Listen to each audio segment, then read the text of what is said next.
Hello students, welcome to the channel. तो हमने एक चैप्टर यहाँ पर अपना कवर कर लिया है जो था हमारा residential status and tax liability. I hope वो चैप्टर आप सभी ने बहुत अच्छी तरह देखा और समझ लिया होगा।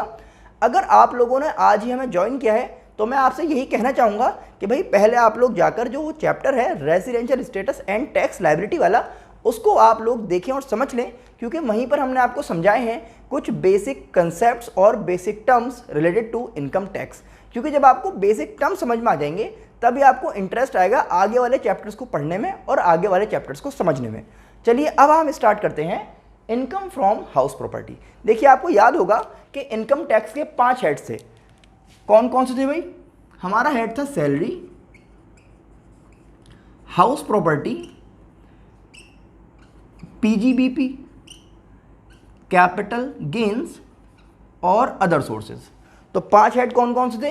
Income from salaries, income from house property, income from profits और gains of business and profession, income from capital gain और इनकम फ्रॉम अदर सोर्सेज। ये हमारे 5 हेड्स थे।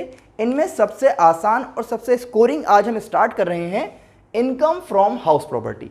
अगर आपने चैप्टर बहुत अच्छी तरह देखा और समझ लिया तो भाई आपको इंशाल्लाह अच्छा स्कोर करने से कोई भी नहीं रोक पाएगा। और बाकी हम तो आपके साथ यहाँ पर हैं ही, आपको इस चैप्टर को बहुत ही आसान करके समझाने के लिए। तो देखिए भाई इस चैप्टर में क्या है। ये चैप्टर हमारा बनता है टोटल 6 सेक्शन से। तो सेक्शन 22 से लेकर सेक्शन 27 तक ये 6 सेक्शंस हैं जो आपको समझने हैं। और जब आप इन 6 सेक्शंस में जो बातें कही गई हैं वो समझ लेंगे, फिर एग्जाम में आपके सामने कोई सा भी क्वेश्चन आ जाए इनकम फ्रॉम हाउस प्रॉपर्टी से रिलेटेड, आप इंशाल्लाह इसको बहुत ही आराम से सॉल्व कर सकते हैं। चलिए देखते हैं भाई कौन सा सेक्शन आपसे क्या कह रहा है। इस चीज़ को मेरे साथ आप लोग नोट कीजिएगा। तो भाई सेक्शन नंबर 22 है, सेक्शन नंबर 23 है, सेक्शन 24 है, सेक्शन 25 है, सेक्शन 26 और सेक्शन 27। देखते हैं भाई किस सेक्शन में क्या कहा गया है। तो फर्स्ट यहां पर बात होती है 22 की, जो है हमारा चार्जिंग सेक्शन।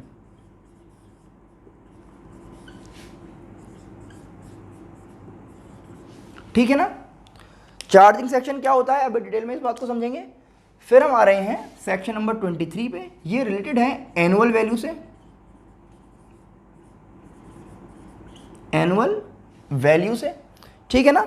अगर हम बात करते हैं सेक्शन नंबर 24 की, तो ये हमें बताता है कुछ डिडक्शंस के बारे में।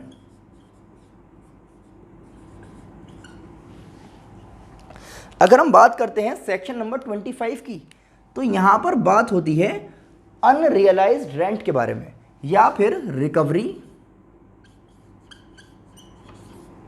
Of unrealised rent.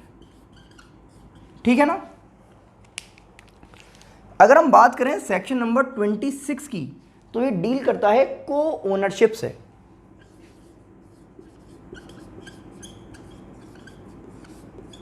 को ओनरशिप। ठीक है ना। और सेक्शन नंबर 27 हमें बताएगा डीम्ड ओनरशिप के बारे में।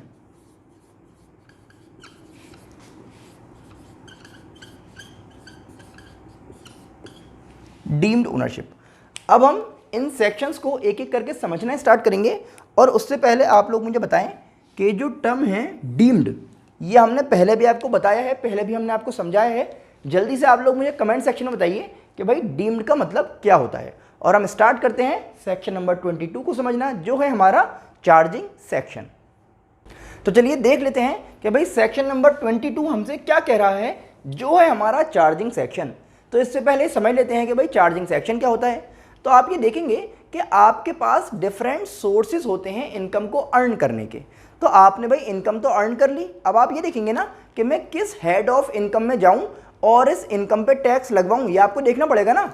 तो आप इस तरह समझिए कि भाई आपको किसी पर्सन के, किसी बंदे के घर जाना है। आपको ये तो पता है कि वो इस कॉलोनी में रहता है, लेकिन आपको ये नहीं पता कि भाई उसका घर कौन सा है। तो आप क्या करेंगे, आप देखेंगे नेम प्लेट कि भाई जिस घर की नेम प्लेट पे उस पर्सन का, उस बंदे का नाम लिखा होगा, आप बहुत आसानी से उस घर में चले जाएंगे और उससे मुलाकात कर लेंगे। तो यही काम कर रहा है सेम आपका चार्जिंग सेक्शन। ये आपको बता रहा है कि भाई अगर आपकी इनकम में ये खासियत है जो इस चार्जिंग सेक्शन में लिखी हुई है, तब आप आओ और अपनी इनकम को इस पर्टिकुलर हेड ऑफ इनकम में टैक्स करवा लो। तो समझिए यहाँ पर क्या हो रहा है भाई, ये कह रहा है चार्जिंग सेक्शन जो कि नेम प्लेट की तरह काम कर रहा है, क्या बता रहा है भाई कि under the head income from house property the basis of charge is the annual value of the property. क्या कह रहा है भाई कि इनकम फ्रॉम हाउस प्रॉपर्टी में अगर आपको टैक्स लगवाना है तो किस चीज़ पर टैक्स लगेगा, एनुअल वैल्यू पे। और एनुअल वैल्यू क्या होती है, हमने कहा कि यह हम सीखेंगे सेक्शन 23 में। तो 23 पर जाएंगे, डीप में इसको समझेंगे, आगे समझते हैं भाई। ये जो प्रॉपर्टी है ना, ये कैसी हो, क्या बता रहे हैं भाई, the property consist of any buildings और लैंड्स अपरटीनेंट देयर टू। तो बिल्डिंग तो आप समझ गए होंगे भाई, ये लैंड्स अपरटीनेंट देयर टू का मतलब क्या है, तो इसको भी अभी मैं आपको बहुत आराम से समझाऊंगा। आगे चलते हैं भाई, of which SSC is the owner. ये बहुत एक आसान बात है कि भाई जो एसएससी है वो उस प्रॉपर्टी का मालिक होना चाहिए। अब मालिक तो आप समझ गए, ओनर तो आप समझ गए भाई कौन होगा, जिसका नाम उस प्रॉपर्टी में रजिस्टर्ड होगा, ठीक है ना, वो क्या होगा, उसका ओनर होगा। लेकिन अभी हमने क्या पढ़ा था, डीम्ड ओनर के बारे में भी पढ़ा था। तो अभी हम आगे चलेंगे और आगे जाके हम पढ़ेंगे किसके बारे में, डीम्ड ओनर के बारे में। डीम्ड ओनर कौन होगा, गवर्नमेंट उसे ओनर मान लेगी उस हाउस प्रॉपर्टी का ताकि उससे टैक्स ले सके, ठीक है ना। तो टैक्स लेने के लिए अगर आप किसी को ओनर मान रहे हैं तो वो क्या कहलाएगा, डीम्ड ओनर। इसको भी अभी हम समझेंगे। आगे क्या है भाई, विच इज नॉट यूज्ड, कौन, the property which is not used for the purpose of assessee's business और प्रोफेशन। देखिए ऐसा है कि जो एसएससी है ना, वो उस बिल्डिंग में, उस प्रॉपर्टी पे अपना खुद का बिजनेस ना करता हो। अगर कोई भी एसएससी किसी प्रॉपर्टी पे, भाई ये एक एसएससी की हाउस है, ठीक है ना, उसने दोनों कंडीशन फुलफिल कर ली जो भी थी, लेकिन अब क्या हुआ, वो इसमें, इस हाउस में अपना बिजनेस करने लगा या अपना प्रोफेशन करने लगा। तो अब ये जो प्रॉपर्टी है वो इस चार्जिंग सेक्शन में नहीं आएगी। अब कह रहे हैं भाई अगर आपने इस बिल्डिंग में, इस प्रॉपर्टी में अपना बिजनेस कर लिया खुद का, तो अब आपको यहाँ से जो भी इनकम होगी ना, वो आपको लेकर जानी पड़ेगी income under the head profits and gains of business and profession. House property में कब रहेगी, जब या तो आप इस प्रॉपर्टी में खुद रहते हो, जिसको हम कहते हैं सेल्फ ऑक्यूपाइड करना, यानी कि इस घर में, इस प्रॉपर्टी में आप खुद रहते हो, या फिर आपने ये प्रॉपर्टी लेट आउट की हो, किसी दूसरे को दे दी हो। अब देखिए जब आपने प्रॉपर्टी किसी और को दे दी ना, तो अब उसकी मर्जी है, चाहे वो बंदा जिसको आपने दी है वो उसमें बिजनेस कर ले या वो उसमें रह ले, रेसिडेंशियल पर्पस के लिए उसको यूज कर ले।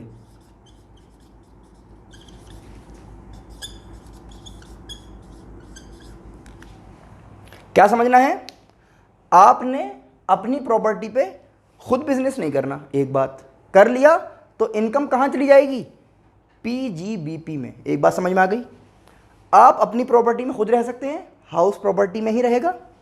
आप अपनी प्रॉपर्टी को लेट आउट यानी कि किराए पे दे सकते हैं, और जिसको आपने किराए पे दी वो फिर भाई कुछ भी करे, चाहे वो उसमें बिजनेस कर ले, चाहे वो उसमें रह ले, ठीक है ना, तो कोई टेंशन वाली बात नहीं है।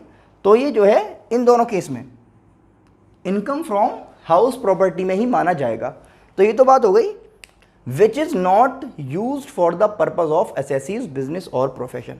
तो थर्ड पॉइंट हमने समझ लिया है, अब हमें समझना है फर्स्ट और सेकंड पॉइंट बहुत ही अच्छी तरह से। और जहां तक रही बात एनुअल वैल्यू की, तो जब हम सेक्शन नंबर 23 पढ़ेंगे तब एनुअल वैल्यू का कैलकुलेशन प्रॉपर सीखा जाएगा और ये देखेंगे भाई एनुअल वैल्यू है क्या। तो आप ये समझ लें फिलहाल जो भी चीज़ ये एनुअल वैल्यू होगी ना, हमें उस पर टैक्स लगाना है, ठीक है। तो हाउस प्रॉपर्टी में जाने के लिए एनुअल वैल्यू पर टैक्स लगेगा और ये 3 कंडीशंस जो हमने बताई वो आपकी फुलफिल होनी चाहिए। अब हम समझते हैं कंडीशन नंबर 1 और कंडीशन नंबर 2 हमसे क्या कह रही है, क्योंकि कंडीशन नंबर 3 हमने आपको यहीं पर समझा दी।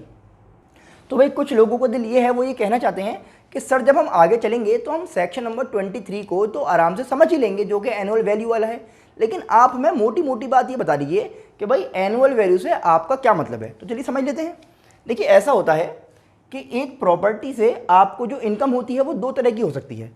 किसी भी प्रॉपर्टी से जो आपको इनकम होती है वो दो तरह की हो सकती है। एक तो होती है कि आप उस प्रॉपर्टी को सेल कर दें, उससे भी आपको पैसा मिलेगा, तो इसको हम कहते हैं सेल्स प्रोसीड्स।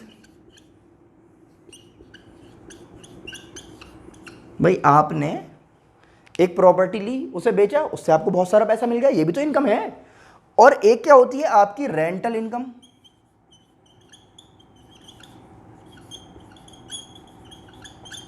भाई आपके पास एक प्रॉपर्टी थी, आपने उसको किराए पे दे दिया, तो जब किराए पे दे दिया तो उससे भी इनकम हो रही है। तो आप ये समझ लें कि हम इनकम फ्रॉम हाउस प्रॉपर्टी में इसकी बात तो बिल्कुल नहीं कर रहे। ये जो सेल्स प्रोसीड थी ना, जो बेचकर पैसा आया था, इसकी बात बिल्कुल नहीं कर रहे। ये तो जाएगा इनकम फ्रॉम कैपिटल गेन्स में। तो एक बात समझ में आ गई कि भाई घर को बेच के जो पैसा आया है उसकी बात नहीं करनी, बल्कि किसकी बात करनी है, जो किराए पर देकर पैसा आया है। एग्जैक्टली एनुअल वैल्यू इससे रिलेटेड नहीं है, लेकिन कहीं ना कहीं इसी से कनेक्टेड है। मतलब ये तो बिल्कुल साफ हो गई भाई, दो तरह की इनकम है ना, या तो बेच कर आएगा या किराए पे से आएगा। तो जो लेट आउट करके किराए पर देकर जो इनकम आई है उसकी हमें बात करनी है इनकम फ्रॉम हाउस प्रॉपर्टी में। तो जब हम एनुअल वैल्यू वाली बात समझेंगे ना, तो कहीं ना कहीं इसी से रिलेट करेगी, या इसकी हेल्प से हम कैलकुलेट करेंगे एनुअल वैल्यू। ठीक है ना, तो एक बात ये हो गई। अब हम चलते हैं, जो हमें पॉइंट समझना था, पॉइंट नंबर 1 और पॉइंट नंबर 2। तो चलिए समझ लेते हैं भाई कि पॉइंट नंबर 1 हमें क्या समझाना चाह रहा है। पॉइंट नंबर 1 क्या था, the property consist of any buildings और लैंड्स अपरटीनेंट देयर टू। बात समझिएगा, पहले बिल्डिंग समझ लेते हैं। बिल्डिंग क्या होती है भाई, जिसमें 4 दीवारें हों और एक छत हो, तो वो आपकी बिल्डिंग मानी जाएगी। इनकम टैक्स के लिए भाई 4 दीवारें हों आपके पास और एक छत हो, तो आपके लिए क्या मानी जाएगी, एक बिल्डिंग। छत का होना बहुत ज़रूरी है, ठीक है ना, समझिएगा भाई। तो ये आप देखेंगे अगर, तो वैसे तो ये झोंपड़ी आप कह सकते हैं, ठीक है ना, हट बन गई है जो हम बनाते थे बचपन वाली, लेकिन ड्राइंग इतनी अच्छी नहीं है मेरी, तो इसलिए मैंने इस हट से काम चला लिया है। आप ये देख सकते हैं कि भाई ये जो है हमारी एक बिल्डिंग मान ले रहे हैं, ठीक है ना। तो बिल्डिंग क्या होगी भाई, इसमें 4 दीवारें हों और एक छत हो, तो इसको मैं क्या कह दूंगा कि भाई ये है मेरी एक बिल्डिंग। अब कह रहे हैं और लैंड्स अपरटीनेंट देयर टू, तो अब जैसे ही एक बिल्डिंग है भाई, इसके साथ लगा हुआ कभी कभी क्या है आपके पास, खाली एरिया हो सकता है, ठीक है ना। भाई ये एक एरिया, एक लैंड है जो इस बिल्डिंग से रिलेटेड है। इसमें क्या हो सकता है अभी, हो सकता है कि यहाँ पर आपका गार्डन हो, ठीक है ना। तो ये जो है ये आपका बिल्डिंग का पार्ट ही तो माना गया। भाई अगर सपोज करो आपसे कोई पूछे कि भाई आप कहाँ पर हो, आप चाहे उस टाइम अपने गार्डन में टहल रहे हो, तो ये तो कहोगे मैं अपने घर पे हूँ। हो सकता है आप अपने घर की छत पे हूँ, तो भी ये कहोगे मैं अपने घर पे हूँ। तो इसका मतलब क्या है कि वो सभी चीज़ें जो इस लैंड पर सिचुएटेड हैं, आपके घर से लगी हुई, वो हम कहते हैं लैंड्स अपरटीनेंट देयर टू। वैसे तो ये खाली ज़मीन है ना, लेकिन ज़मीन खाली क्यों छोड़ रखी है, आपने इसमें गार्डन बना रखा है।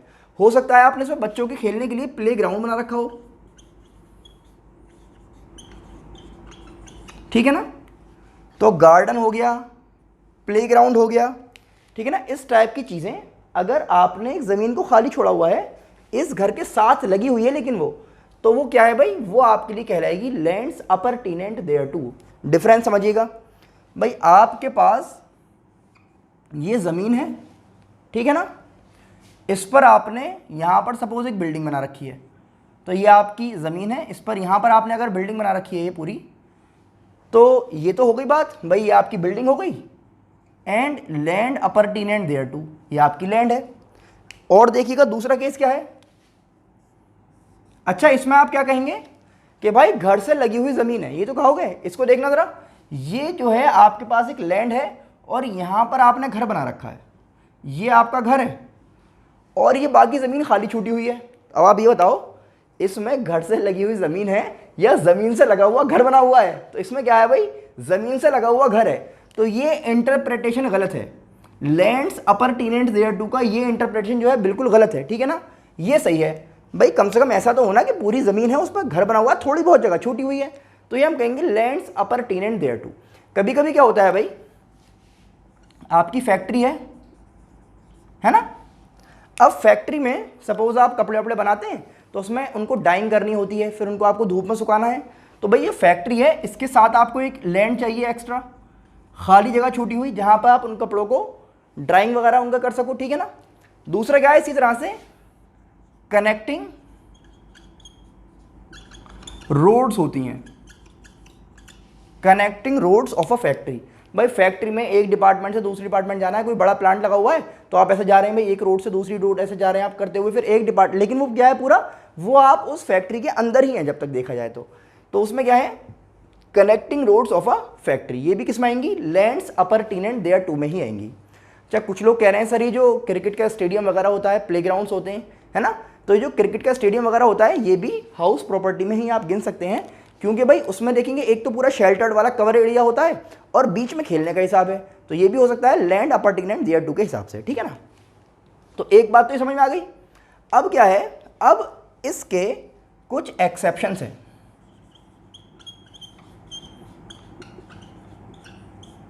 क्या है, एक्सेप्शंस, इस बात के कुछ एक्सेप्शन। ये तो हमने क्या बताया कि कौन कौन सी चीजें हाउस प्रॉपर्टी में आएंगी, तो बिल्डिंग हो और उसके साथ लगी हुई अगर जमीन है, ठीक है ना। इधर समझते हैं भाई, एक्सेप्शन में क्या बता रहा है, पहला, बिल्डिंग और staff quarters let out to employees and others. आपने क्या किया कि भाई आपके जो एम्प्लॉइज थे ना वो बहुत दूर रहते थे, अब वो रोज इतनी दूर से आते हैं जाते हैं, इतना टाइम तो उनका आने जाने में लग जाता है, उसमें भी कभी सपोज करो मौसम खराब हो गया या कभी रास्ते में ट्रैफिक मिल गया तो कहेंगे भाई आज हम लेट हो गए, आज हम आ नहीं पाए, ये हो गया वो हो गया, 50 बहाने, काम आपका हो गया लेट। अब आपने क्या सोचा कि यार, आपने सोचा यार ये मेरी फैक्ट्री तो यहाँ पर है, ऐसा ना करूँ बराबर में एक ऐसी बिल्डिंग बनवा दे रहा हूँ या एक ऐसे स्टाफ क्वार्टर्स बनवा दे रहा हूँ जिसमें मैं ये जो मेरे लेबर हैं, जो मेरे मजदूर हैं, जो मेरे स्टाफ है, इनसे कह देंगे भाई आप लोग यहाँ रह लो, वैसे भी इतनी दूर से आते हो जाते हो, इतना खर्चा तुम्हारा वैसा भी होता है, इतने पैसे मुझे दे दिया करना, किराए पे रह लो, मैं ही जगह आपको दे दे रहा हूँ। तो वो लोग भी खुश हो जाएंगे, भाई रहने की जगह भी मिल रही है और आने जाने का खर्चा भी बचेगा, तो आपको उससे तो रेंट मिल रहा है देखा जाए तो, क्योंकि आपने उनको किराए पे दिया। लेकिन सोचना यहाँ पर क्या है कि आपने ये जो बिल्डिंग या स्टाफ क्वार्टर बनाए थे, उनके बनाने के पीछे पर्पस क्या था, पर्पस ये था कि आपका बिजनेस जो था वो स्मूथली रन करता रहे और जो सभी एक्टिविटीज़ थी आपके बिजनेस की वो बहुत ही आराम से चलती रहें। तो अब आपको ये जो इनकम हुई है ना, ये जाएगी पीजीबीपी में। क्यों जाएगी, क्योंकि अब आपने जो खर्चा करा था ना घर बनाने का और फिर उसको आपने किराए पे दिया, इसके पीछे मोटिव क्या था, मोटिव ये था कि आपका बिजनेस स्मूथली रन करता रहे। तो इसलिए अब ये जो, इसलिए इसको एक्सेप्शन मिले रहे हैं कि है तो ये भी बिल्डिंग किराए पे भी दे रखी है, लेकिन अब ये हाउस प्रॉपर्टी में नहीं आएगी, बल्कि कहाँ चली जाएगी, profits and gains of business और प्रोफेशन में। आगे समझिएगा भाई, इसी का दूसरा पॉइंट, एक्सेप्शन का point number 2, if a building is let out to authorities for locating banks, police station etcetera. भाई आपने किसी ऐसी जगह पर अपनी फैक्ट्री लगा ली, ऐसा बिजनेस लगा लिया ऐसी जगह पर कि भाई जहाँ पर जो है ख़तरा बहुत है, चोर डाकू बिल्कुल फ़ौरन आ सकते हैं कभी भी। तो आपके पास एक ऑफ़र आया कि भाई यहाँ पर हम जो है एक पुलिस स्टेशन बनाना चाहते हैं, आपकी जगह यहाँ पर है, आप हमें किराए पर दे दीजिए। तो आप यहाँ पर सोचेंगे, आपने जो पुलिस स्टेशन बनाने के लिए जगह किराए पर दी है उसका मेन मोटिव क्या था कि भाई यहाँ पर अगर पुलिस स्टेशन बन गया तो मेरा बिजनेस जो है वो सेफ और सिक्योर हो जाएगा, यही तो मतलब था। दूसरा समझना, फॉर लोकेटिंग बैंक्स, आपने सोचा कि यार अगर यहाँ बैंक बन गया तब भी मेरा फ़ायदा है, मेरे ट्रांजैक्शंस जो हैं वो आराम से हो जाया करेंगे, पैसा लेके यहाँ से लेके उस वाली ब्रांच जो हमारी बैंक की दूर है वहाँ तक नहीं जाना पड़ेगा, यहाँ से काम चल जाएगा। तो अल्टीमेटली अगर आपकी ये सोच रहे हैं, आपकी इंटेंशन क्या है कि मेरा बिजनेस स्मूथली रन करता रहे, और उसके लिए अगर आप ये सब कर रहे हैं, तब आपके इस टाइप के सभी जो इनकम्स हैं, भाई इनकम होगी ना, जब बैंक के लिए जगह दोगे किराए पे इनकम होगी, पुलिस स्टेशन को जगह दोगे किराए पे इनकम होगी, तो ये कहाँ जाएगी, पीजीबीपी में। ठीक है भाई, इतनी बात समझ में आ रही है, बहुत आसान बात थी। आगे चलते हैं भाई, कह रहा है composite letting of building with other assets and facilities. Composite letting का मतलब क्या है, इसको जरा समझ लेते हैं, चलिए देखते हैं। भाई समझिए जरा, आपके पास एक बिल्डिंग थी, आपने उसको किराए पे दिया, आपने उसको रेंट पे दिया, और साथ में आपने अपने कुछ एसेट्स भी उसको यूज़ करने के लिए दे दिए कि भाई बिल्डिंग के साथ ये मशीनरी है, ये एसेट्स जो भी हैं आप इनको रख लो भाई, इनको भी यूज़ कर लेना। या हो सकता है कि आपने कुछ अदर फैसिलिटीज़ दे दी हूँ,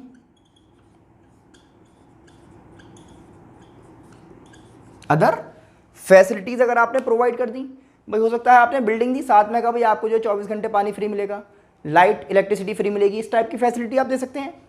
तो जो भी है, अब आप समझिए ज़रा, अब क्या हुआ, आपका जो बिल्डिंग का रेंट है वो तो कहाँ जाएगा, वो जाएगा हाउस प्रॉपर्टी में। समझिएगा बात को, इनकम फ्रॉम हाउस प्रॉपर्टी में जो बिल्डिंग से मिलने वाला पैसा है रेंट का, और जो इधर एसेट्स या अदर फैसिलिटीज़ जो हैं, भाई आपने उनसे ही तो कह दिया कि फ्री है, लेकिन आप कुछ तो उसका चार्ज कर रहे होंगे ना। तो फ्री का मतलब ये, या ये समझ लीजिए आपने कहा भाई बिल्डिंग के साथ ये सब चीज़ें आपके साथ हैं, टोटल इतने पैसे बनते हैं, समझिएगा। तो अगर आप ये बता पा रहे हैं कि उस टोटल इतने सारे पैसे में बिल्डिंग का पैसा कितना है और इन अदर फैसिलिटीज़ का या एसेट्स का पैसा कितना है, तो जो इन अदर फैसिलिटीज़ का या एसेट्स का पैसा है वो कहाँ जाएगा, अदर सोर्स में। समझिएगा अभी बात को। तो अगर आप बाइफर्केशन कर पाए, अगर आप अलग अलग कर पाए कि भाई टोटल में बिल्डिंग का कितना और एसेट्स का या अदर फैसिलिटीज़ का कितना, तो बिल्डिंग वाला गया इनकम फ्रॉम हाउस प्रॉपर्टी में, और एसेट्स या फिर अदर फैसिलिटीज़ वाला गया अदर सोर्सेज में। लेकिन हो सकता है कि भाई आप जो है बाइफर्केशन ही ना कर पा रहे हो, आप अलग अलग नहीं बता पा रहे कि भाई इसमें बिल्डिंग का कितना है, एसेट्स का कितना है, या फैसिलिटीज़ का कितना है। आप ही कह देते हो भाई मुझे तो अलग अलग नहीं हो रहा, बस ये टोटल है जितना भी है। तो टोटल अगर है जितना भी है और आप अलग अलग नहीं कर पा रहे, इनसेपरेबल अगर वो है, ठीक है ना, सेपरेबल है, तो हमने आपको बता दिया इनसेपरेबल जब हो जाएगा तब आपको पूरा पैसा कहाँ ले जाना पड़ेगा, अदर सोर्स में। समझ रहे हैं ना। फिर सारा पैसा कहाँ चला जाएगा, अदर सोर्स में। बाइफर्केशन हो जाएगा, सेपरेट हो जाएगा, तो इस तरह नहीं हो पाएगा, तो पूरा पैसा अदर सोर्स में। बिल्कुल सही है ना। ये हो गया कंपोजिट लेटिंग, इसको कहेंगे कंपोजिट लेटिंग। कंपोजिट मतलब साथ में मिलाकर आपने कुछ चीज़ें दी जिसमें बिल्डिंग भी है, एसेट्स भी हैं यूज़ करने के लिए, और अदर फैसिलिटीज़ भी आपने दे दी। ये देखना भाई, paying guest accommodation. Paying guest accommodation का मतलब क्या हो गया भाई, आपके पास एक हाउस प्रॉपर्टी है, आपने क्या कर रखा है कि उसमें कुछ रूम्स हैं वो किराए पे दे देते हैं कि भाई कुछ लोग आते हैं, अपना पैसा दीजिए, रहिए और चले जाइए, इस तरह से है ना, तो किराए पे दे रखें। तो इसमें भी क्या है भाई, यहाँ समझेंगे कि अगर आपका ये रेगुलर बिजनेस है, आपका बिजनेस ही ये है कि आपने अपने घर को पीजी बना रखा है, ठीक है ना, तो रेगुलरली उसमें ऐसे लोग आते हैं और आकर चले जाते हैं अपना रह के पैसे वैसे दे के, तो फिर अभी आपकी जो है ना बिजनेस की इनकम मानी जाएगी। तो इनकम फ्रॉम बिजनेस और प्रोफेशन में ये चला जाएगा। इसी में ज़रा समझते हैं कंपोजिट लेटिंग वाली जो बात थी। अगर ये आपका रेगुलर बिजनेस हो कि भाई आप इसी तरह से अपने जो है बिल्डिंग और एसेट्स को किराए पे लेते हैं, ये आपका काम है, तो फिर आप इसको अदर सोर्स में तो लेके जा ही रहे थे। अगर यही काम आप रेगुलर नेचर पे करते हैं, रेगुलरली जब करने लगेंगे, तो ये भी आपका कहाँ चला जाएगा, profits and gains of business और प्रोफेशन। बात समझ में आ रही है। ज़रा थोड़ा सा ऊपर चलते हैं। यहाँ पर हमने एक बात बताई थी कि भाई अगर आपकी लैंड जो है ना, बिल्डिंग है तो कहाँ जाएगा, हाउस प्रॉपर्टी में। बिल्डिंग के साथ लगी हुई अगर लैंड है, अपर टीनेंट कह दिया, वो भी हाउस प्रॉपर्टी में आ गया। लेकिन अगर खाली एक प्लॉट पड़ा हुआ है, आ वैकेंट प्लॉट ऑफ लैंड, खाली सिर्फ एक ज़मीन है, उसके ऊपर कोई बिल्डिंग नहीं बनी हुई है, ठीक है ना, और ना ही थोड़ी बहुत बिल्डिंग बनी हुई है कि बाकी लैंड छूटी हुई है, बिल्कुल खाली है, तो इसको खाली को बिल्डिंग तो कहोगे नहीं भाई, क्या कहोगे इसको, फिर प्लॉट। तो अगर एक वैकेंट प्लॉट ऑफ लैंड है, उससे होने वाली अगर किसी भी तरह की आपकी इनकम है, तो वो जाएगी अदर सोर्स में। कहाँ जाएगी, अदर सोर्स में। भाई आपका एक प्लॉट खाली पड़ा हुआ है, आप क्या करते हो कि भाई कुछ लोगों को फंक्शन करना है, शादी वगैरह करनी है, तो आप उसको किराए पे दे देते हो, ठीक है भाई इसमें कर लो। या हो सकता है किसी ने आपसे वो प्लॉट ले लिया हो कि भाई मैं इसमें पार्किंग करवा दिया करूँगा, ठीक है ना। तो किसी भी तरह से अगर आप उससे इनकम जनरेट कर रहे हो एक प्लॉट ऑफ लैंड से, तो आप उसको कहाँ ले जाएंगे भाई, उस इनकम को अदर सोर्सेज में, ठीक है ना। तो ये हमने समझ लिया है पॉइंट नंबर 1, जो हमसे क्या कह रहा था, the property consist of any buildings और lands appurtenant thereto. इसका पूरा प्रॉपर मतलब हमने समझा। फिर हमने देखे इसके एक्सेप्शंस, यानी कि कब कब आप प्रॉपर बनी हुई बिल्डिंग से आने वाले रेंट को भी हाउस प्रॉपर्टी में नहीं लेकर जाएंगे। तो ये आपके 4 इसमें कंडीशंस थी, ठीक है ना। तो ये तो हमारा हो गया पॉइंट नंबर 1। अब पॉइंट नंबर 2 और समझ लेते हैं। तो चलिए देख लेते हैं भाई पॉइंट नंबर 2 हमसे क्या कह रहा है। यहाँ कहा गया the assessee should be the owner of the house property. अब यहाँ पर ही देखेंगे भाई ओनर का मतलब क्या है। तो ओनर जो है ना, यहाँ पर हम जब बात कर रहे हैं तो 2 सेंस में ले रहे हैं। पहला तो है रजिस्टर्ड ओनर,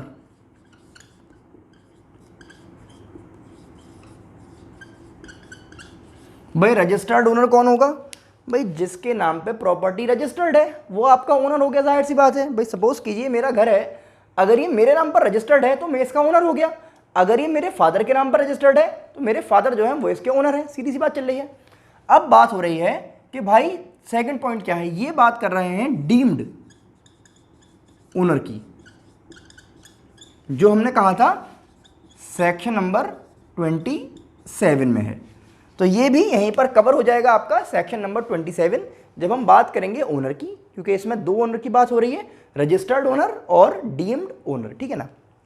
समझिए भाई, रजिस्टर्ड ओनर जो है, जाहिर सी बात है, जो रजिस्टर्ड ओनर है जब वो अपनी जगह किराए पर देगा, अपनी प्रॉपर्टी किराए पे देगा, रेंट पे देगा, लेट आउट करेगा, तो उससे जो उसको इनकम मिलेगी वो उसको लाएगा और इनकम फ्रॉम हाउस प्रॉपर्टी में उस पर टैक्स लगवा लेगा। समझिएगा जरा यहाँ पर क्या हो रहा है। देखिए एक मिस्टर ए हैं, ठीक है ना, इनकी ये हाउस प्रॉपर्टी है। एक मिस्टर ए हैं, इनकी ये हाउस प्रॉपर्टी है। इन्होंने अपनी इस प्रॉपर्टी को लेट किया, मिस्टर बी को किराए पे दिया।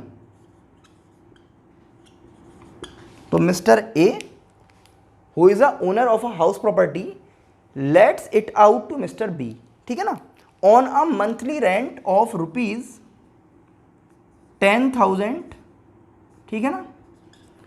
तो मिस्टर ए ने अपनी प्रॉपर्टी मिस्टर बी को दी और बदले में इनसे ले रहे हैं 10,000 रुपीज़ पर मंथ।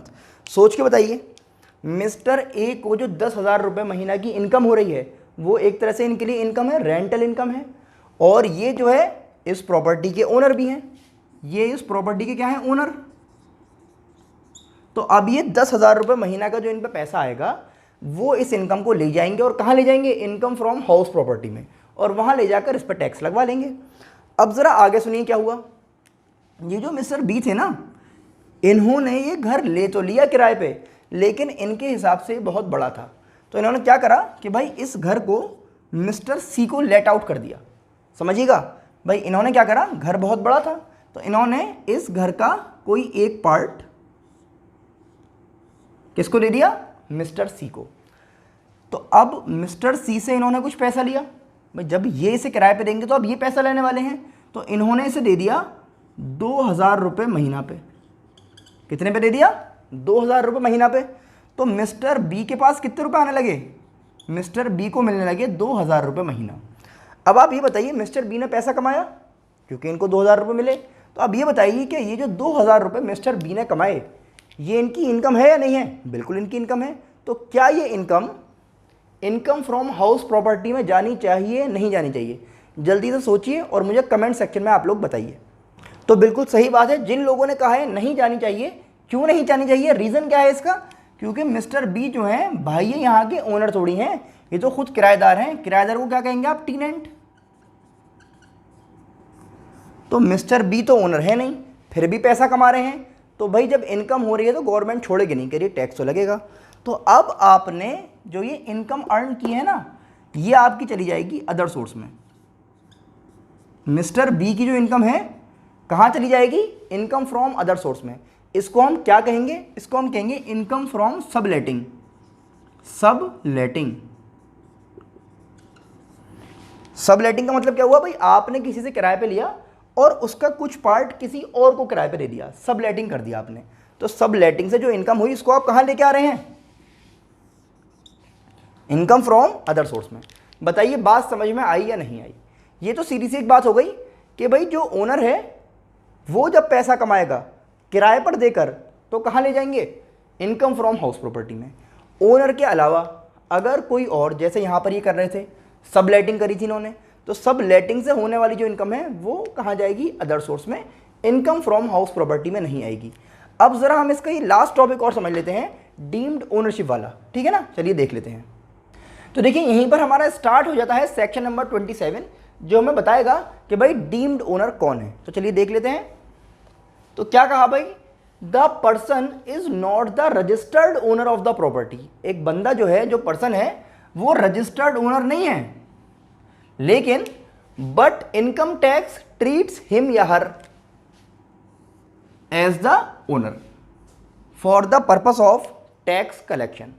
भाई आप जो है रजिस्टर्ड ओनर नहीं है, लेकिन अगर इनकम टैक्स ने आपसे कह दिया कि आप ओनर हैं, हम आपको ओनर मान रहे हैं, तो फिर आप फंस गए और आपको टैक्स देना पड़ेगा। कह रहे हैं ये क्या हिसाब है भाई, समझते हैं भाई क्या है। देखिए क्या है कि सपोज कीजिए यहां पर एक मिस्टर ए है और एक है मिस्टर बी, ठीक है ना। ये समझाना चाह रहे हैं कि दो पर्सन है अलग अलग। क्या हो रहा है, मिस्टर बी के पास एक हाउस प्रॉपर्टी है, एक बिल्डिंग है, ठीक है ना। तो जब मिस्टर बी के पास एक बिल्डिंग है तो मिस्टर बी इस बिल्डिंग के क्या हैं, ओनर हैं। बिल्कुल बात समझ में आ रही है। और अगर ये मिस्टर बी जो है इस बिल्डिंग को रेंट पर उठा देंगे तो उससे उनको इनकम होगी। तो रेंट पर अगर ये दे देंगे तो इनको क्या होगी, इनकम। तो इनकम किसके हाथ में जा रही है, मिस्टर बी के पास। इतनी बात बिल्कुल क्लियर है, समझ में आ रही है। तो आपके हिसाब से टैक्स किसे देना चाहिए, मिस्टर बी को। जाहिर सी बात है भाई, जब ये इनकम अर्न कर रहे हैं तो। लेकिन इनकम टैक्स जो है अलग हिसाब चल रहा है। उन्होंने क्या कहा, उन्होंने कहा भाई मिस्टर ए के पास आए और इनसे कहा भाई सुनो, बोला बताइए। कहा भाई आप हैं डीम्ड ओनर। क्या हैं, deemed owner of this property. तो अभी कह रहा है ये क्या हिसाब है भाई, मिस्टर बी ओनर हैं, उनके नाम पर रजिस्टर्ड भी है, बिल्डिंग भी उनकी है, रेंट भी वो ले रहे हैं, कह रहे हैं टैक्स तुम दोगे। ऐसा कैसा काम चलेगा, कहोगे अब कुछ नहीं है भाई, हम तो अथॉरिटी हैं, हमने आपको ओनर मान लिया और अब आप क्या करेंगे, आप टैक्स दे दीजिए। तो इनकम कमा कौन रहा है, मिस्टर बी। टैक्स कौन दे रहा है, मिस्टर ए। तो अब ये फंस गया ना। अब आप सोच रहे होंगे भाई ये क्या मसला है, ये क्या हो रहा है।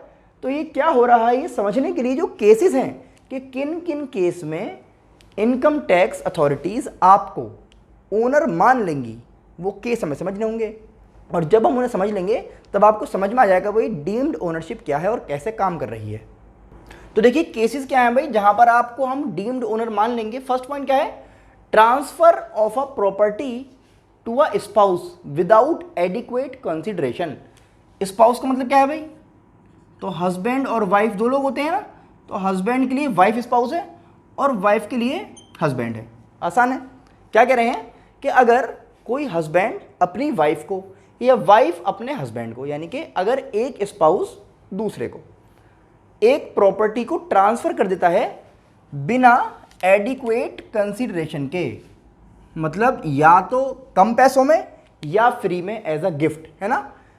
तो गवर्नमेंट क्या कह रही है कि भाई जो पुराना वाला बंदा था ना जिसने ट्रांसफर किया है, मैं अब भी इस इनकम को उसी की इनकम मानूंगा। क्यों मानूंगा, समझिए जरा भाई। एक यहां पर है आपके मिस्टर ए, ठीक है ना। इनके पास एक हाउस प्रॉपर्टी है, मिस्टर ए है, इनके पास क्या है, एक हाउस प्रॉपर्टी।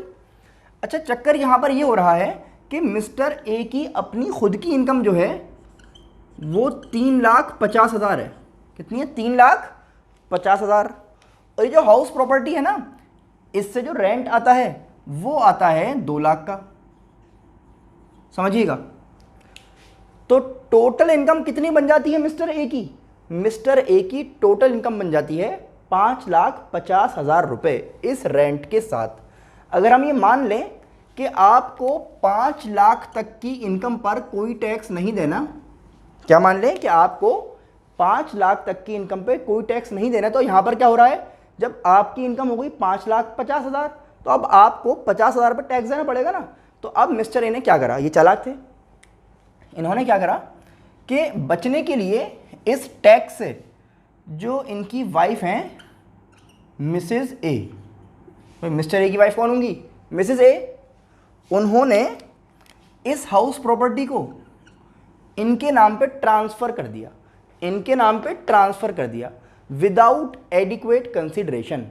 फ्री में भी कर सकते हैं और कम पैसों में भी कर सकते हैं, जितने की थी उससे कम में ट्रांसफ़र कर दिया। भाई घर की बात घर में रहेगी और टैक्स भी बच जाएगा। कैसे बच जाएगा कि जब ट्रांसफ़र कर दिया तो अब ये जो रेंट है ये किसका माना जाएगा, देखा जाए तो मिसेस ए का। तो अब क्या हुआ भाई, मिस्टर ए की इनकम कितनी, 3,50,000, मिसेस ए की इनकम कितनी, 2 लाख।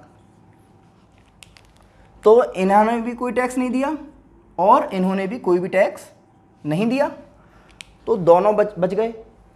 अगर ये इनकम इनके पास रहती तो गवर्नमेंट को कुछ तो टैक्स मिलता। तो गवर्नमेंट चला के वो समझ गई, उन्होंने कहा अच्छा भाई ये मसला है कि अगर आप फ्री में या बिना एडिक्वेट कंसिडरेशन के अपनी प्रॉपर्टी दूसरे को दे रहे हो और गवर्नमेंट को ये बात पता लग रही है कि भाई आपका रीज़न क्या है, टू अवॉइड टैक्स, तो वो आप ही को ओनर मानेगी। समझना, आपने इनके नाम पे ट्रांसफ़र कर दी, सब इनके नाम पे हो गया, लेकिन गवर्नमेंट कह रही है नहीं, मैं अब भी ये इनकम किसकी मानूंगी, मिस्टर ए की, और फिर मिस्टर ए को ही इस पर टैक्स देना होगा। बात समझ में आ रही है? आगे बात समझिएगा, अगर मिस्टर ए जो हैं वो मिसेस ए को प्रॉपरली इस प्रॉपर्टी को सेल करते, प्रॉपर्टी को सेल करते प्रॉपरली विद फुल कंसिडरेशन,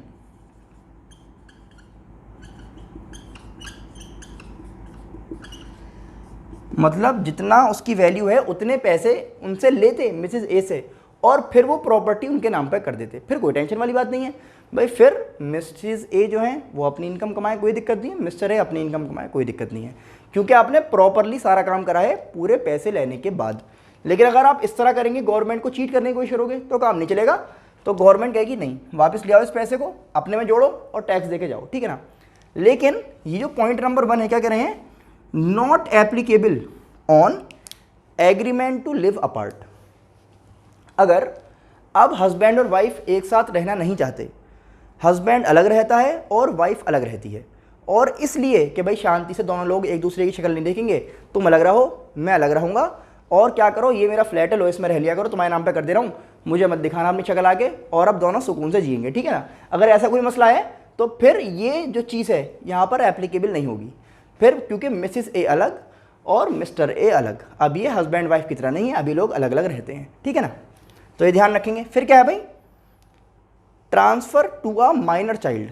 आपने क्या करा, छोटे बच्चे के नाम पर प्रॉपर्टी को ट्रांसफ़र कर दिया, रीज़न वही है भाई, टैक्स बचाने के लिए। आपने कहा छोटा बच्चा है क्या करेगा, चलो इसके नाम पे कर दे रहे हैं और टैक्स बच जाएगा हमारा, तो गवर्नमेंट समझ जाएगी। छोटे बच्चे के साथ पहली बात, आप वैसे भी कोई एग्रीमेंट नहीं कर सकते। आप कहाँ पर पढ़ रहे हैं, बिजनेस लॉ जो है आपका, कॉर्पोरेट लॉ, उसमें आपने पढ़ा ना इंडियन कॉन्ट्रैक्ट एक्ट, वहाँ पर लिखा हुआ है कि आप किसी भी माइनर के साथ कोई कॉन्ट्रैक्ट नहीं कर सकते, वो क्या होता है, वॉइड होता है। तो अगर आप किसी छोटे बच्चे के नाम पे ट्रांसफर कर रहे हो, रीज़न समझ में आ रहा है, टू अवॉइड टैक्स, तब भी, या अगर रीज़न आपका अवॉइड टैक्स ना भी हो, तो छोटे बच्चे के नाम पे अगर आप ट्रांसफर करोगे माइनर चाइल्ड के नाम पर, तो भी उससे जो इनकम जनरेट होगी ना वो आपकी ही मानी जाएगी, यानी कि पेरेंट्स की ही मानी जाएगी, और फिर पेरेंट्स ही उस पर टैक्स देंगे। लेकिन इसका एक्सेप्शन क्या है, not being a minor married daughter. अगर आपने वो प्रॉपर्टी ट्रांसफ़र की है एक बच्ची के नाम पर, माइनर के नाम पर, लेकिन वो बच्ची जो है उसकी शादी कर दिया आपने, बाल विवाह जिसे कहते हैं, ठीक है ना। तो गवर्नमेंट कह रही है अगर ऐसा कोई मामला है तो आपने क्या करा, डॉरी की तरह दहेज में क्या करा, अपनी छोटी बच्ची के नाम पे एक बिल्डिंग दे दी, एक प्रॉपर्टी उसको दे दी, तो अब ये कंसीडर करी जाएगी कि अभी बच्ची की हो गई, ठीक है ना। लेकिन इन एनी अदर केस वो ट्रांसफ़र नहीं माना जाएगा, या ट्रांसफ़र तो माना जाएगा लेकिन इनकम टैक्स के नज़रिए से देखा जाए तो उससे जो इनकम हो रही है ना उस पर अब भी आपको ही टैक्स देना पड़ेगा। चलिए देख लेते हैं भाई, पॉइंट नंबर 3 आपसे क्या कह रहा है कि डीम्ड ओनर होगा कोई भी होल्डर ऑफ इम्पार्टेबल एस्टेट। क्या है भाई, इसको समझते हैं। इम्पार्टेबल एस्टेट का क्या मतलब है, समझिए जरा। एग्जाम्पल लेते हैं कि सपोज कीजिए एक पर्सन है मिस्टर ए, ठीक है ना, इनके पास 4 प्रॉपर्टी हैं,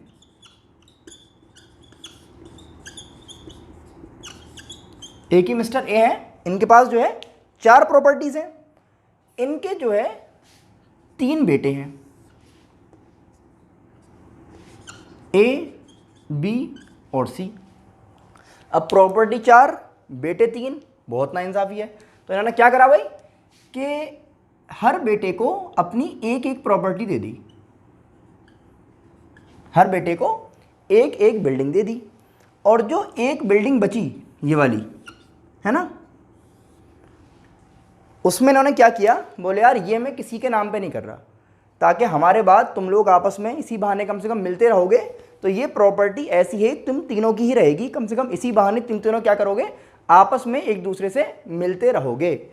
तो क्या करा मिस्टर ए ने, ताकि इनके जाने के बाद ये जो तीनों बेटे हैं ये एक दूसरे से अलग ना हो जाएं, तो इन्होंने एक ही जो प्रॉपर्टी थी इसको तीनों के नाम कर दिया, इतनी बात समझ में आ रही है? तो ये जो है तीनों के नाम पे हो गई। अब क्या हुआ भाई, अब तीनों भाई जो है अपना बड़े बड़े बिजनेस चल रहे हैं, अपने अपने घरों में खुश भी हैं वो। अब ये घर बहुत दूर था, कभी कभी यहाँ आते थे। तो लेकिन ये जो इनका मिस्टर सी है ना, जो बेटा है इनका ये सी, इसने कहा यार मुझे तो अपने पापा की प्रॉपर्टी से बहुत मोहब्बत है, यहाँ पे पापा की यादें बसी हुई हैं, घर वालों की यादें हैं, तो मैं तो इस घर को छोड़ के कहीं नहीं जाऊँगा, मैं जो है इस घर की देखभाल कर लूँगा, ठीक है ना। तो ये क्या बन गए, मिस्टर सी यहाँ के केयर टेकर। मिस्टर सी क्या बन गए, यहाँ के केयर टेकर। तो इसका मतलब ये है कि अब इस प्रॉपर्टी को जो तीनों भाइयों के नाम पे थी, कौन संभाल रहा है, mister C, the holder of impartible estate. ये जो प्रॉपर्टी थी ना जो तीनों के नाम पे है, ये तो बन गई इम्पार्टेबल, ठीक है ना, इम्पार्टेबल स्टेट यहाँ पे बन गई। और मिस्टर सी जब केयर टेकर बन गए तो ये बन गए इनकम टैक्स के लिए डीम्ड ओनर।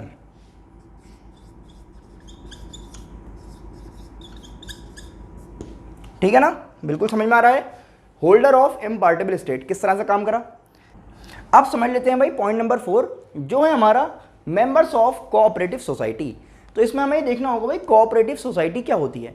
तो हमने क्लास 11 में पढ़ा था एक नाम, उसका नाम था हाउसिंग कोऑपरेटिव सोसाइटी। इसमें हम क्या करते थे कि जो सोसाइटी होती है ये अपने मेंबर्स को घर प्रोवाइड करती है, ठीक है ना। किस तरह, चलिए समझते हैं भाई। सपोज कीजिए बहुत सारे लोग हैं, ये बहुत सारे लोग हैं, इनको घर चाहिए। इन्होंने कहा यार हम अलग अलग घर लेंगे तो बहुत महंगा पड़ेगा, हम लोग इतना अफोर्ड भी नहीं कर सकते, तो क्यों ना हम लोग सब मिलकर क्या करें, एक कोऑपरेटिव सोसाइटी फॉर्म कर लें। और जब ये कोऑपरेटिव सोसाइटी फॉर्म करेंगे ना तो ये इसको रजिस्टर करवा लेंगे, तो इनकी एक रजिस्टर्ड एक कोऑपरेटिव सोसाइटी हो जाएगी, ठीक है ना। अब भाई पैसों की बारी आई, तो ये यहाँ पर थे एक मिस्टर एक्स, इन्होंने कहा कि भाई सारा पैसा जो है मेरे पास रखवा दो, मेरे पास जमा करवा दो, मैं जाऊँगा एक प्लॉट यहाँ पर ख़रीदूँगा बढ़िया सा, और इसमें बहुत सारे आपके क्या बनाऊँगा, फ्लैट्स, और सबको एक एक फ्लैट जो है अलॉट हो जाएगा। इन्होंने कहा अच्छा भाई आपको हम सारा पैसा दे दें, आप पैसा वैसे लेके भाग जाओगे, कैसे काम चलेगा। तो बोले भाई एक काम करो, ऐसी बात है तो मुझे अकेला मत दो, 2-3 लोगों को मेरे साथ मिला दो। तो मिस्टर वाई और मिस्टर जेड, ये 2-3 यहाँ के जो ट्रस्टेड लोग थे, इनको लिया और इन सभी लोगों को मिलाकर क्या करा, एक बैंक अकाउंट इन्होंने खोल लिया। तो बैंक अकाउंट भी कौन सा खोला, जॉइंट अकाउंट खोला गया, ताकि ट्रस्ट बना रहे और ये डर ना हो कि भाई कोई जो है पैसे लेके भागने वाला है। तो अब क्या हुआ भाई, ये लोग गए, उसके बाद पैसा बहुत सारा जमा करा, एक प्लॉट खरीदा और यहाँ पर बहुत सारे क्या करें भाई, फ्लैट बना लिए, फ्लैट बन गए। अब जैसे ही फ्लैट बन के तैयार हुए तो सारे मेंबर्स निकल आए, बोले भाई हम लोग आ गए हैं, लाओ हमारे फ्लैट्स हमें अलॉट कर दो। तो मेंबर्स आए और उनको एक एक फ्लैट क्या करा, या एक एक जो उनका घर था वो उनको अलॉट कर दिया गया। बात समझ में आ रही है। तो सबने क्या करा, एक एक घर अपना अपना ले लिया, मिल गया भाई सबको। अब समझिए, जिस तरह से कंपनी होती है, कंपनी का अपना एक नाम होता है, वो उस नाम से रजिस्टर्ड होती है, लेकिन जो इसके शेयर होल्डर्स होते हैं वो क्या करते हैं, वो पैसा लगाते हैं उसके कैपिटल में और अपने बदले में क्या ले लेते हैं, मेंबरशिप, या फिर बदले में क्या मिल जाते हैं उनको, शेयर्स। ये तो होता है बदले में मिल जाती है ओनरशिप, लेकिन कंपनी तो एक अलग चल रही है ना। इसी तरह यहाँ बात आ रही है भाई, कोऑपरेटिव सोसाइटी तो अपने अलग एक नाम से चल रही है, तो कोऑपरेटिव सोसाइटी के नाम पर ही ज़मीन है, उसी के नाम पे सारे फ्लैट हैं, तो रजिस्टर्ड ओनर देखा जाए तो कौन है, कोऑपरेटिव सोसाइटी। रजिस्टर्ड ओनर कौन है, कोऑपरेटिव सोसाइटी। लेकिन जब टैक्स की बारी आएगी तो भाई इनकम टैक्स अथॉरिटीज़ यहाँ पर आई, इन्होंने देखा, बोले टैक्स चाहिए, बोले किससे लोगे टैक्स, ये तो कोऑपरेटिव सोसाइटी है, सब लोग मेंबर हैं इसके। बोले ऐसी बात है तो ठीक है भाई, भाई जिसको जितने इतने फ्लैट आपने दिए हैं उन लोगों को निकाल लाइए, उन लोगों को बुला दीजिए, हम उनसे टैक्स ले लेंगे। लोग कहेंगे भाई रजिस्टर्ड ओनर कौन है, cooperative society, income tax authority क्या कहेंगी, हमें उससे मतलब नहीं है, हम आप सबको क्या मान ले रहे हैं, डीम्ड ओनर। और जब आपको डीम्ड ओनर मान लिया गया, अब आपको टैक्स देना पड़ेगा।